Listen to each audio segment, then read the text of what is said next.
Gloria a Dios. Santo, gloria a Dios. Gloria a Dios. Es la voz de la hermana. No activa el micrófono. Gloria a Dios. Bien, hermano. Saludamos a la iglesia presente y saludamos a la iglesia ausente, los que estuvieron y no están, y los que están a través de la internet y los que estarán en el futuro mirando estos servicios, estas enseñanzas por grabación. Dios ha sido bueno en medio de todo lo que está sucediendo. Estamos viendo desastres y desórdenes por todo lugar, violencia, muertes, accidentes, desastres. Hay toda una flota de aviones que no los dejan volar porque ha habido 2 incidentes donde aparentemente hay un defecto de fábrica y son cientos los muertos en esos accidentes. Oramos por las vidas que están afectadas por las muertes de esas personas, los desaparecidos. Oramos también por la iglesia que hoy se reúne a adorar y glorificar al Señor y a traer la enseñanza de la palabra de Dios. Amén. Así que vamos a orar y ya les digo dónde vamos a estar leyendo. Gloria a Dios. Padre, te damos gracias en el nombre maravilloso de Jesús y rogamos que el mensaje que vamos a traer, esa palabra, Señor, palabra hermosa, palabra dada a la iglesia primitiva y la iglesia hoy presente en la tierra. Rogamos que esta palabra nos anime a entender que habrán momentos, Señor, de desesperación, de mentiras, acusaciones, de alborotos por causa del nombre de Jesucristo, pero Jesús dijo, no temáis, yo he vencido al mundo.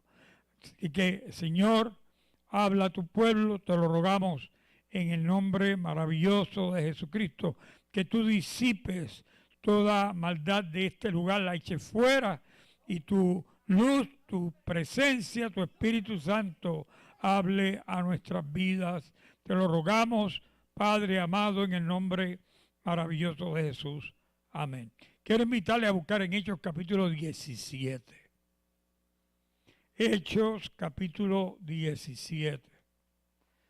Gloria a Dios. Dios es bueno. Amén. Santo.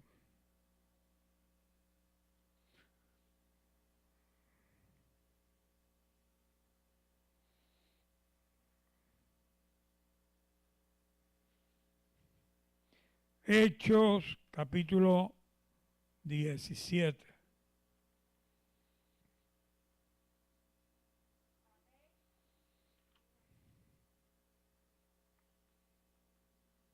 Todo lo tenemos. Dice en el nombre del Padre y del Hijo y del Espíritu Santo. Amén. Verso 1 en adelante. Pasando por Anfípolis y Apolonia, llegaron a Tesalónica, donde había una sinagoga de los judíos. Y Pablo, como acostumbraba, fue a ellos y por 3 días de reposo discutió con ellos, declarando y exponiendo por medio de las Escrituras que era necesario que Cristo padeciese y resucitase de los muertos, y que Jesús, a quien yo os anuncio, decía él, es el Cristo. Algunos de ellos creyeron y se juntaron con Pablo y con Silas. Y de los griegos piadosos, gran número, y mujeres nobles no pocas. Entonces los judíos que no creían teniendo celos, tomaron consigo algunos ociosos, hombres malos, y juntando una turba, alborotaron la ciudad y asaltando la casa de Jasón, procuraban sacarlos al pueblo, pero no hallándolos, trajeron a Jasón y a algunos hermanos ante las autoridades de la ciudad, gritando: estos que trastornan el mundo entero, también han venido acá, a los cuales Jasón ha recibido, y todos estos contravienen los decretos de César, diciendo que hay otro rey, Jesús. Y alborotaron al pueblo y a las autoridades de la ciudad oyendo estas cosas, pero obtenida fianza por Jasón y de los demás, los soltaron. Gracias te damos, Padre, en el nombre maravilloso de Jesucristo. Amén y amén. Amén. Puede sentarse, hermano. Gloria a Dios. Pablo llega a casa de Jasón, comienza a predicar, pero estuvo en la sinagoga 3 días de reposo, eso significa 3 semanas. De un día de reposo a otro día de reposo son 7 días. Así que él estuvo 21 días predicando allí en el templo, y dice que los que creyeron no fueron los judíos. Los que creyeron fueron los griegos. Los griegos oyeron, creyeron y se juntaron. Y estos griegos, entre ellos, había muchos nobles y mujeres nobles también. Dice que no pocas, las mujeres nobles, no pocas. Las mujeres siempre son mayoría, ¿verdad? Las mujeres son como las gallinas. Siempre hay muchas gallinas y un solo gallo, ¿verdad? Y donde hay muchas mujeres, donde hay un hombre hay muchas mujeres. Y si hay más hombres hay más mujeres todavía, ¿verdad? Y dice que Pablo, estando en casa de Jasón, se regó la voz y fueron a casa de Jasón, invadieron la casa para presentar a Pablo para ser juzgado. Pablo y los que andaban con él, Silas y otros. Pero ellos se anticiparon y enviaron a Pablo a Atenas, ¿verdad? A Berea. En Berea, ¿sabe que la iglesia de Berea, cuando Pablo predicaba, ellos miraban la escritura a ver si era cierto? En el verso 10 del capítulo 17 dice que inmediatamente los hermanos enviaron de noche a Pablo y a Silas hasta Berea, y ellos, habiendo llegado, entraron en la sinagoga de los judíos, y estos eran más nobles que los que estaban en Tesalónica. Fíjese que decía que los de Tesalónica eran nobles, y entre las mujeres nobles, no pocas, muchas mujeres nobles, pero habían hombres nobles allí también. Pero aquí se dice en el verso 11 que eran más nobles los de Berea que los de Tesalónica. Eso sucede. La gente en un pueblo, los de la ciudad a veces son más sofisticados que los del campo. Y los del campo son más sencillos que los de la ciudad. Los de la ciudad se complican la vida con un poco y los del campo con mucho no se preocupan. Dice, pues mañana será otro día, dice el del campo.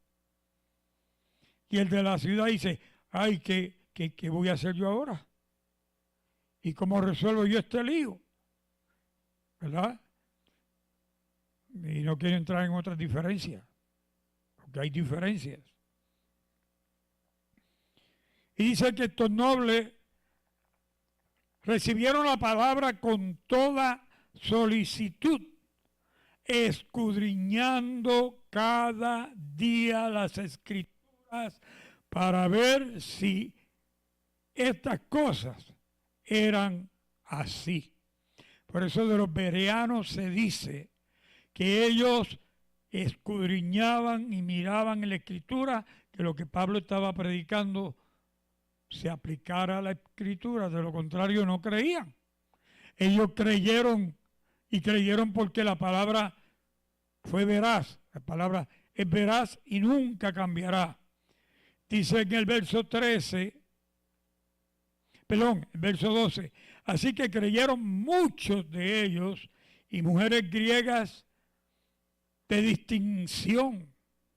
Oiga, tremendo, Pablo siendo un hombre sin casa, sin familia, un hombre que vivía haciendo casetas de campaña con las manos, un hombre que se dedicó a la pobreza, siendo un delegado, un hombre con poder. Todo lo dejó por Cristo y pasó a ser un don nadie, como dicen por ahí. Sin embargo, la gente que se convertía cuando él predicaba, mire aquí, nobles, gente de conocimiento, gente de prestigio, gente, verso 12, de distinción. Y en este caso dice, y no pocos hombres. En Tesalónica eran más las mujeres y en Berea eran más los hombres que se convierten. Así que el mensaje del Evangelio, la semana pasada yo hablaba, decía que Pablo es uno de los mayores exponentes del Evangelio en el Nuevo Testamento. Escribe 14 cartas. Oímos hablar de Pedro, oímos hablar de Judas, oímos hablar de Cornelio, de Juan, pero el que más hizo, al que más se le dio instrucción para enviar a la iglesia y organizar la iglesia, fue a Pablo. Pablo, no siendo totalmente judío, Pablo era mitad judío y mitad griego. Por eso a Pablo no lo podían enjuiciar tan fácilmente, porque él tenía ciudadanía romana por ser griego, porque Roma había tomado Grecia y Grecia estaba bajo el dominio de Roma. Pero tengo entendido, la madre de Pablo era judía. El papá de Pablo era griego y por eso él tenía la nacionalidad griega y la nacionalidad romana, la ciudadanía romana, Un día tomaron a Pablo preso y Pablo dijo, mira, acá cómo ustedes van a juzgar sin testigos así a un ciudadano romano. Y le dice uno de estos tribunos, le dice, ven acá, la ciudadanía romana a mí me costó mucho dinero. ¿Cómo dices tú que eres ciudadano romano? Y dijo, tú habrás pagado, pero yo soy ciudadano romano de nacimiento. Y dice que desde ese momento el hombre trató de no meterse con Pablo y buscó dejarlo libre. Y le dijo, mira, váyanse, no hablen más del Cristo que ustedes predican y eso, porque no se metan en problemas, ¿saben, muchachitos? Y él le dijo, juzguen ustedes qué es conveniente, obedecer a Dios o obedecer a los hombres. Y en cuanto salieron, ya estaban predicando en la calle.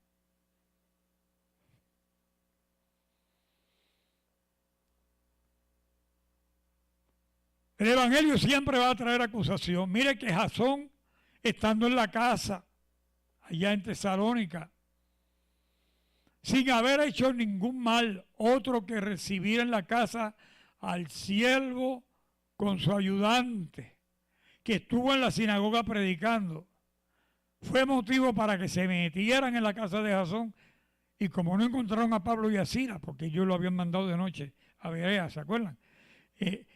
Se llevan a Jasón y los que estaban con él, algunos de los hermanos que estaban con Jasón, y lo llevan a las autoridades. ¿Qué le importaba a las autoridades? Verso 9. Obtenida fianza de Jasón y de los demás, lo soltaron. Ellos lo que les interesaba era la fianza, el dinero que podían soltar para dejarlos libres. Siempre ha habido sistemas donde la injusticia gana terreno por el dinero, ¿verdad? Ustedes se acuerdan el chiste aquel del que fue de San Juan a Lares, representante médico, y quería comer pollo frito con papas y muffin. Y para un transeúnte le dice, oye, ¿tú sabes dónde conseguir un Kentucky? Y el de Larry, que toman leche de podi, ¿se acuerdan? Le dice, tiene mucha plata. Y le dice el propagandista médico, sí, tengo mucha plata y quiero conseguir un Kentucky. Ah, pues si tiene mucha plata, yo consigo Kentucky, quien cante y quien baile también. Porque por la plata dicen que baila el mono. ¿Se acuerdan los monitos que los amarraban? Y entonces el hombre tenía un aparato que le daba vuelta y sonaba una música, y el monito iba y ponía la mano o una tacita y le echaban en la tacita, y el monito bailaba y hacía monería y ponía la tacita y le echaban. De ahí vino el refrán que por plata, por dinero baila el mono. Y por dinero tomaron a Jasón, por dinero vendieron a Cristo 40 monedas de plata, las cuales Judas no quiso después. Y con las cuales compraron un campo que se llamaba el campo del alfarero, y allí enterraron a Judas porque se ahorcó en ese terreno y nadie se atrevía a entrar a ese terreno. Lo dedicaron como cementerio de Judas, porque Judas se ahorca, se revienta el árbol donde él se ahorca y cae al piso en un precipicio y se le abrieron y se le salieron las entrañas. Eso lo vemos en dos versiones diferentes en la Biblia. Y dijeron, ahí no vamos a entrar porque ese fue el que traicionó al Nazareno. Y se ahorcó y cayó y se le salió todo de adentro. Cuando alguien muere una muerte bien tremenda. Antes era así, ahora no. Pero antes decía, ese era bien malo porque mira cómo murió. ¿Se acuerdan? Así que ellos están ahora en Berea y los de Tesalónica, los judíos, oyeron que Pablo y Silas estaban predicando en Berea y arrancan para Berea. Y se van para allá, ¿verdad? En el verso 15 dice que los que habían encargado de conducir a Pablo le llevaron a Atenas, y habiendo recibido órdenes para Silas y Timoteo de que viniesen a él lo más pronto que pudiesen, ellos salieron, ¿verdad?, para ir a encontrarse con Pablo. ¿Por qué? Porque en el verso 13 dice que cuando los judíos de Tesalónica supieron que también en Berea era anunciada la palabra de Dios por Pablo, fueron allá y también alborotaron a las multitudes. Ya habían sido aceptados, habían creído la gente de clase, la gente de prestigio, de buena posición, y un grupo de judíos revuelca a otro grupo de judíos. Fíjense, fueron los religiosos judíos los que mataron a Cristo y los que persiguieron la iglesia también. La iglesia pasa a ser de una iglesia netamente judía a una iglesia mixta, donde habían judíos y gentiles juntos, creyendo en el Mesías esperado, el Mesías prometido, el Mesías profetizado. Desde Génesis 3:15, cuando cae el hombre, la mujer y el hombre, cuando caen, se promete que del vientre de la mujer vendría uno que traería libertad. Y ahí está hablando de Cristo. Y que Pablo se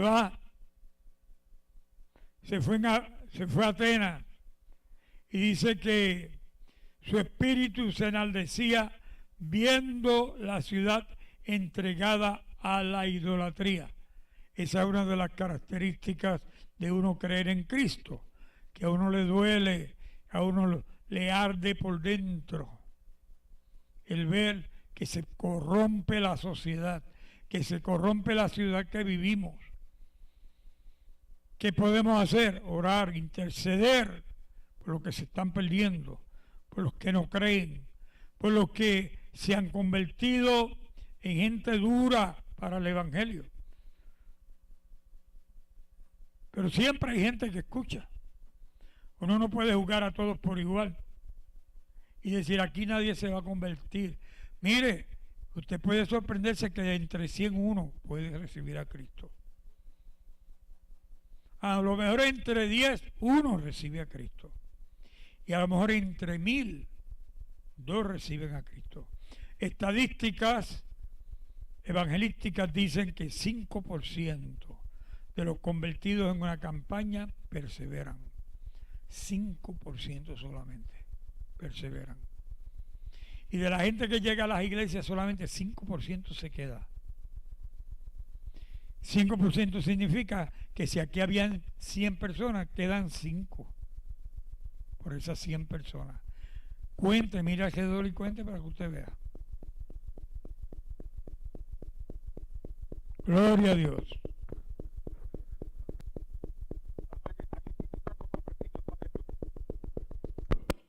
Ese era. Gloria a Dios. Santo. Ya pensaba yo que empezaron a disparar por ahí. Santo, que Dios nos guarde. Así que Pablo en Atenas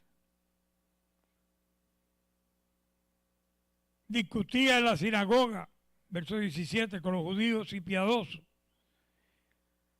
Y en la plaza. En la sinagoga iba los sábados y a la plaza iba todos los días y discutía con los que concurrían a la plaza. Y algunos filósofos de los epicúreos y de los estoicos disputaban con él. Y unos decían, ¿qué querrá decir este palabrero?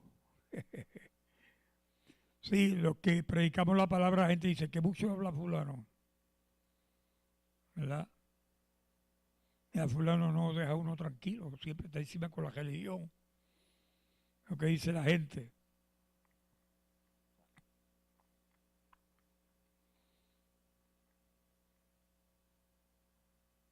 Otros decían, parece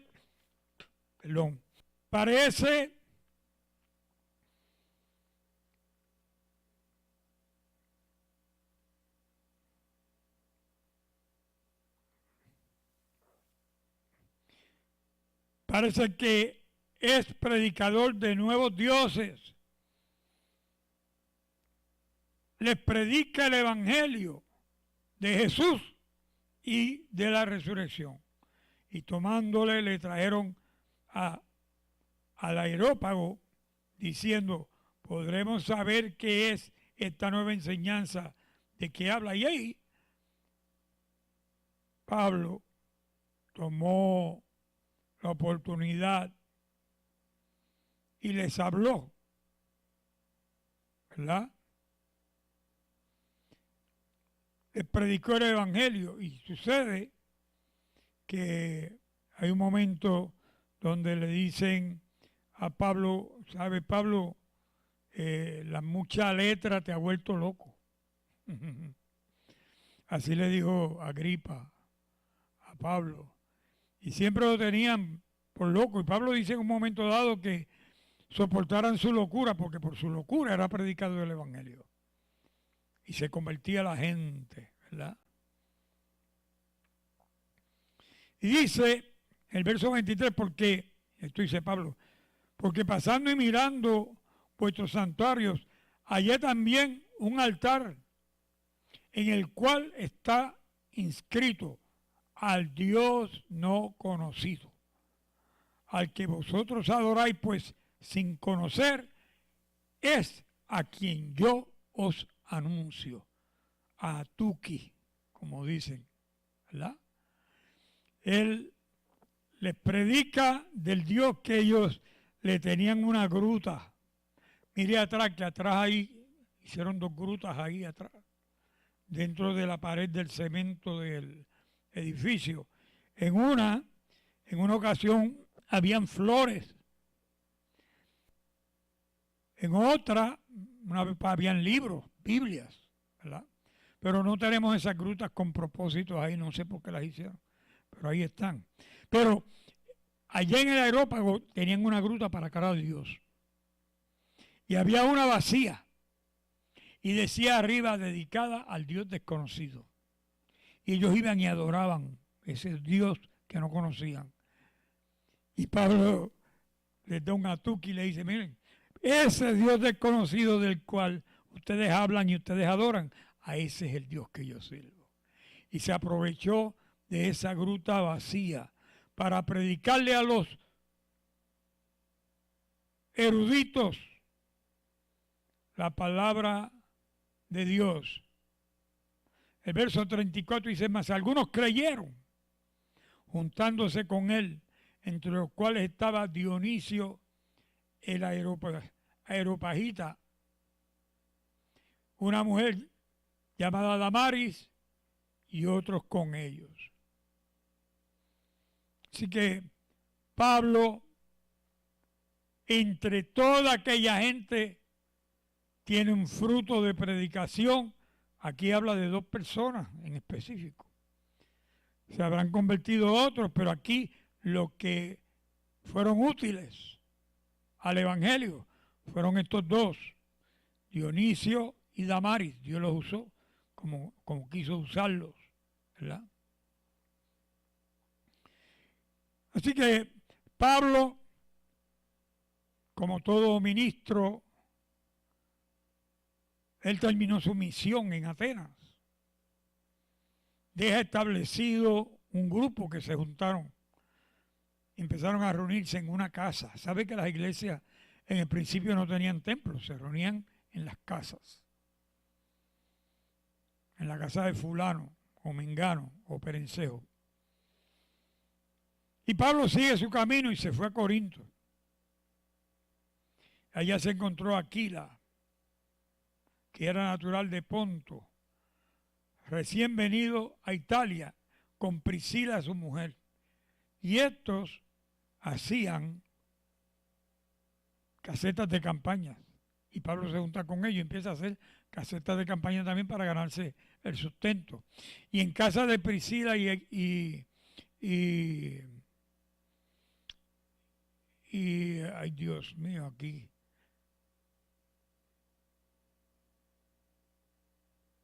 Aquila y Priscila. En casa de Aquila y Priscila se hizo una iglesia, se hizo un grupo. Y en un momento dado Pablo le manda un saludo a las iglesias y dice, los de la casa de Aquila y Priscila os saludan. ¿Verdad? Vuelvo y le digo que en aquel entonces eran pocos los templos. Y generalmente los templos no habían sido hechos para Cristo, sino eran sinagogas o habían sido templos que adoraban a otros dioses, y cuando se convierte la gente a ese lugar, limpian la casa y lo dedicaban a Dios, ¿verdad? Y Pablo, llevando la palabra de Jesucristo, llevando el conocimiento de la palabra de Dios lleva a la gente al convencimiento, a la conversión. El Espíritu Santo los convierte. El Espíritu Santo guía a la gente a confesar a Cristo. Eran bautizados y comenzaban a servir a Cristo como, oiga, gentiles. Porque Pablo le predicó al judío, pero el judío no lo quería aceptar a Cristo. Dice el verso 6 del capítulo 18. Pero oponiéndose y blasfemando estos, les dijo sacudiéndose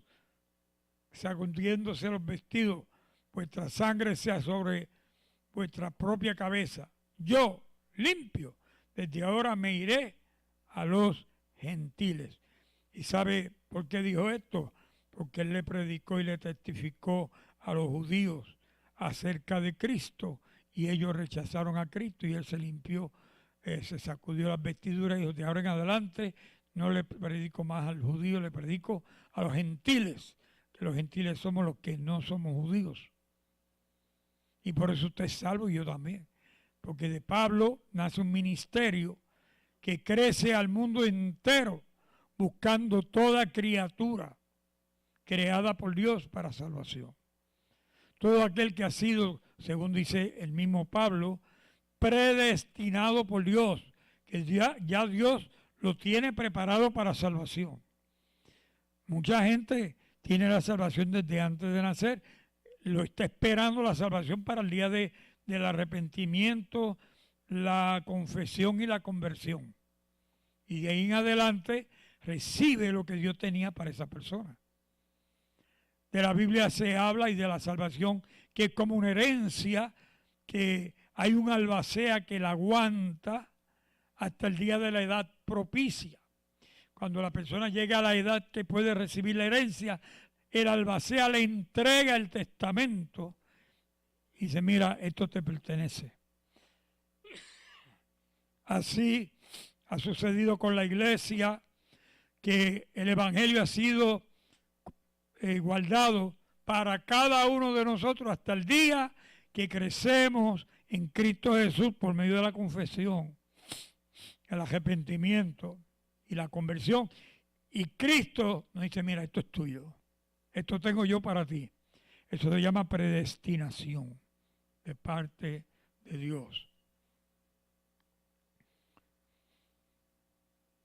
Dios ha sido bueno y seguirá siendo bueno. Buenísimo. Dios ha sido bueno y tiene cuidado de todos y cada uno de nosotros. Lo que tenemos es que esperar nosotros en Él. Dice la Biblia que esperemos en Cristo, ¿verdad? Y en el Antiguo Testamento dice, estáos quietos y conoced, dice Jehová, Él dice, conoced que yo soy Jehová. Jehová pelea por ti. Por eso dio a su Hijo. El regalo más grande de la historia lo hizo Dios, que dio a su Hijo. El que ama da. Eso es así. Y Dios nos amó de tal manera, amó al mundo de tal manera que dio, que ha dado a su Hijo, para que todo el que en Él cree. La gente dice, para que todo el que en Él crea. No, no es que crea. En Puerto Rico decían, crea son los programas de droga. No, para todo el que cree. Eso es para ahora, para el que cree ahora, no el que crea mañana. Así que si a ti te tocara esta experiencia y te persigue a la familia por ser cristiano, ¿qué vas a hacer? Si te desprecian por ser cristiano, ¿qué vas a hacer? La familia, el lado católico, no entendieron lo que yo experimenté, lo que yo viví, no lo entendieron.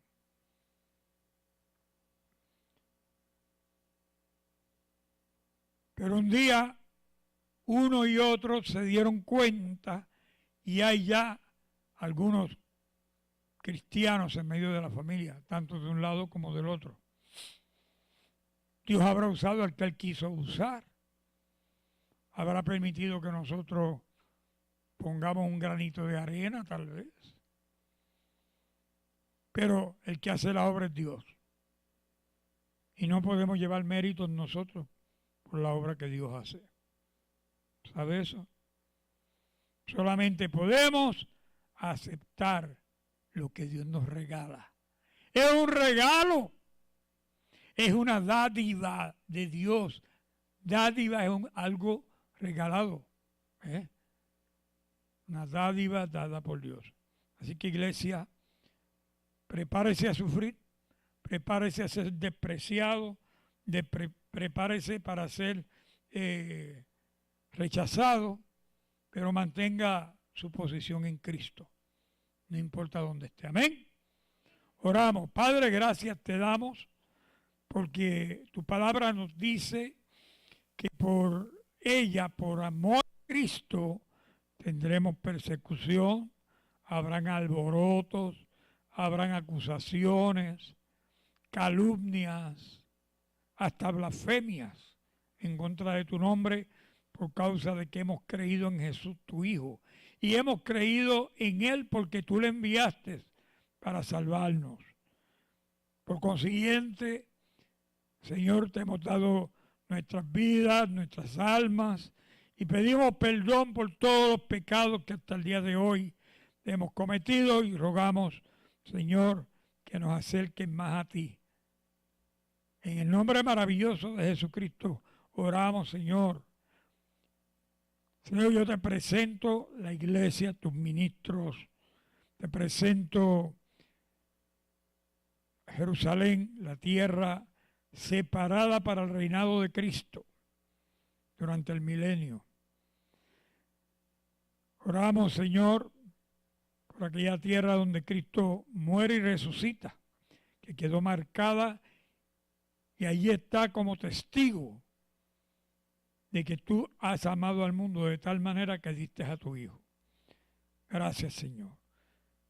Padre, el enfermo, el preso, el inválido, la viuda, el huérfano, el secuestrado, el maltratado, todos los ponemos en tus manos.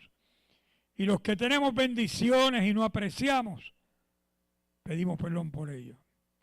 Gracias por todo lo bueno y aún lo malo que llega. Tú eres dueño de todo, Señor. Tu voluntad permite todo, aún lo que nosotros no entendemos. Gracias te damos, Padre, en el nombre maravilloso de Jesucristo. Y el pueblo de Dios dice, Dios le bendiga, salúdese en el nombre de Jesucristo.